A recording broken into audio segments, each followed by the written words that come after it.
খাবার খেয়ে সে স্কুল গেল। আমি তার সাথে দেখা করে এসেছি। লাইট বন্ধ করে আমি ঘুমাতে গেলাম। তো ফ্রেন্ড, এই ধরনের সেন্টেন্সেস আমরা আমাদের ডেইলি লাইফে প্রায় ইউজ করে থাকি। তো এই ধরনের সেন্টেন্সেস আমরা ইংরেজিতে কিভাবে বলবো, চলো তা আজকে এই ভিডিওতে শিখে নিই। চলো আমরা দেখে নিই সেন্টেন্স স্ট্রাকচার।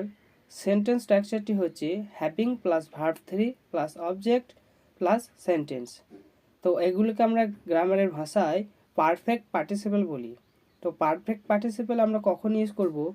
যখন কোনো দুটো অ্যাকশন হবে, একটি অ্যাকশন শেষ করার পর আরেকটি অ্যাকশন হবে, তখন আমরা হ্যাভিং প্লাস ভার্ব 3 ইউজ করব। এবং সাবজেক্ট কিন্তু একজনই হবে। খাবার খেয়ে সে স্কুল গেল। Having had breakfast he went to school. এখানে সাবজেক্ট কিন্তু একজনই।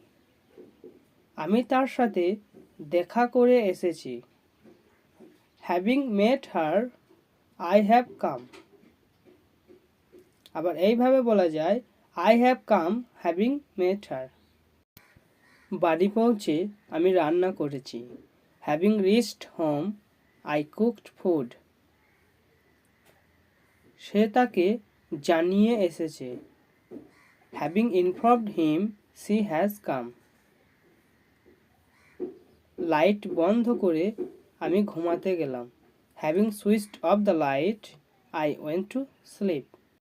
আমরা এতক্ষণ শিখলাম যেখানে একটা সাবজেক্টই দুটো কাজ করছে, কিন্তু যেখানে দুটো সাবজেক্ট থাকবে এবং দুটো আলাদা আলাদা কাজ করবে, তখন আমরা কিভাবে বলব? যেমন, আমার বাবা বাড়ি পৌঁছানোর পর আমরা খাবার খেলাম। এখানে প্রথম সাবজেক্ট হচ্ছে আমার বাবা, বাবা বাড়ি পৌঁছালো, তারপর আমরা খাবার খেলাম, সেকেন্ড সাবজেক্ট। আবার আমার মা রান্না করার পর আমি মায়ের সঙ্গে বাজার গেলাম। এখানে আমার মা রান্না করেছে প্রথম সাবজেক্ট, এবং আমি মায়ের সঙ্গে বাজার গেলাম, এটি আমাদের সেকেন্ড সাবজেক্ট। তো এই ধরনের সেন্টেন্সেস বলার জন্য আমরা যে সেন্টেন্স স্ট্রাকচারটি ইউজ করব সেটি হচ্ছে subject plus having plus verb 3 plus object plus sentence. আমার বাবা বাড়ি পৌঁছানোর পর আমরা খাবার খেলাম। My father having reached home we at food. আমার মা রান্না করার পর আমি মায়ের সঙ্গে বাজার গেলাম।